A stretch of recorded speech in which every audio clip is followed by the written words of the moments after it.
Cumprimento a todos na paz do nosso Senhor e Salvador Jesus Cristo. Glória a Deus por mais esse dia, onde nós vamos fazer mais uma breve reflexão sobre a palavra do Senhor. E o alimento para a vida no dia de hoje está na carta do apóstolo Paulo aos Colossenses, capítulo 3, versículo 2. Colossenses, capítulo 3, versículo 2, onde a palavra do Senhor diz assim: pensai nas coisas que são do alto, e não nas que são da terra. Este versículo faz parte da carta escrita pelo apóstolo Paulo quando ele estava preso pela primeira vez em Roma. Ele escreve esta epístola para a igreja de Colossos, uma cidade muito rica e que recebeu o evangelho por influência do próprio Paulo enquanto ele estava em Éfeso. E pela semente ali plantada cresceu uma igreja fundamentada nos ensinamentos de Jesus. Mas, tempos depois, quando Paulo estava preso, ele recebe uma provável visita com informações da igreja que ali fora fundada. Que os irmãos que estavam ali servindo a Jesus começaram a se envaidecer.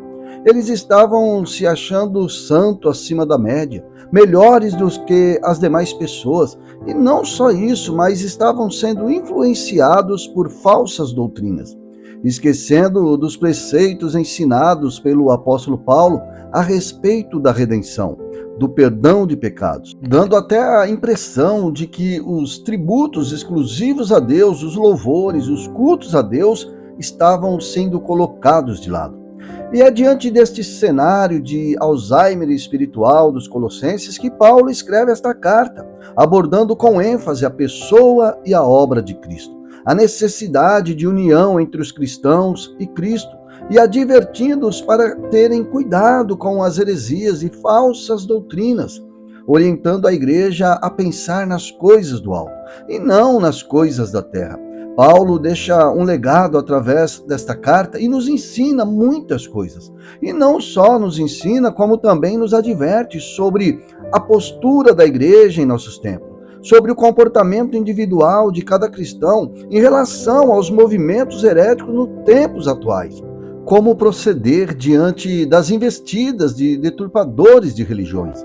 E para que haja esta resistência, é necessário que aqueles que arregaçam as mangas em prol do Evangelho busquem o entendimento das Escrituras para que, através do conhecimento, comunhão com o Espírito de Deus, possa exercer a defesa da fé, com paz, com compreensão e, acima de tudo, com amor. Não existe uma forma peculiar humana, não existe recursos terrenos que possa combater o bom combate que não seja o entendimento da palavra e comunhão com Deus. O profeta Oséias escreveu no capítulo 6, versículo 3, que devemos conhecer e não só conhecer, prosseguir em conhecer ao Senhor.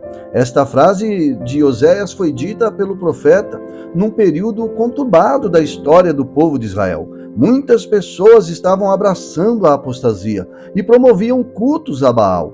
Eles deixavam de se envolver com o Deus soberano e começaram a se envolver com o falso Deus cananeu, em busca de fertilidade e prosperidade que desejavam. Líderes religiosos não mostravam nenhum tipo de motivação para combater a idolatria.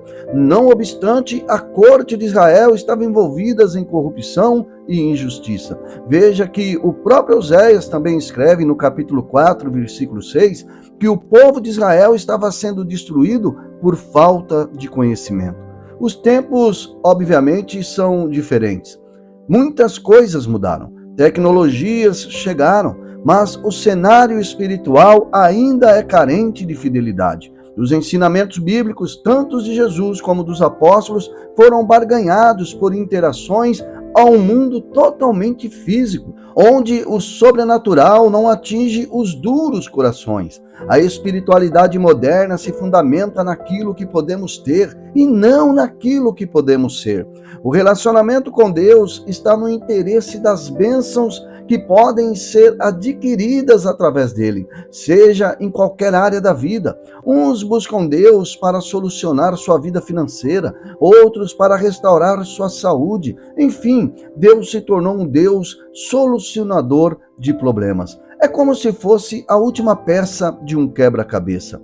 É certo que o relacionamento com Deus conduz a pessoa a encontrar sentido para a vida, ajuda a encontrar uma saída, uma luz no final do túnel, oferece um norte mais seguro, mas Cristo não é só essa ideia terrena. A encarnação de Jesus não foi apenas para que apoderássemos de uma experiência de vida, para que pudéssemos medir nosso pequeno e passageiro tempo de vida aqui na Terra com um prumo filosófico, ou adesivar em Jesus Cristo o estilo de vida que alguém deseja. Mas vai muito além, mas muito além disso. O apóstolo Paulo, em um único versículo, define aqueles que não conseguem enxergar Jesus na esfera do reino de Deus, na dimensão espiritual. Paulo, na primeira carta aos Coríntios, capítulo 15 e 19, ele relata que se esperarmos em Cristo só nessa vida, somos os mais miseráveis de todos os homens. Quando Jesus entrou triunfantemente em Jerusalém, montado em um jumento, uma multidão o seguia, dando glórias e louvores a Deus, por todas as maravilhas que eles presenciaram através de Jesus. Porém, o povo de Israel, naquela ocasião, viviam oprimidos pelo domínio do Império Romano e esperavam incansavelmente o Messias, que era a promessa de libertação. Porque quando Jesus apareceu pregando sua doutrina e falando de libertação, todos pensavam que ele estava falando de uma libertação política, uma libertação da tirania romana. Eles não tiveram o discernimento de entender que Jesus falava de coisas espirituais e eternas, de modo que todos olharam para Jesus, limitando seu poder e seu propósito em soluções imediatas para seus problemas particulares e sociais. Jesus não promoveu nenhum tipo de ato de revolta em Jerusalém, muito menos dirigiu palavra aos líderes romanos, tanto que o desânimo, a frustração tomou conta do povo, conforme está escrito em Lucas, capítulo 24, versículo 21.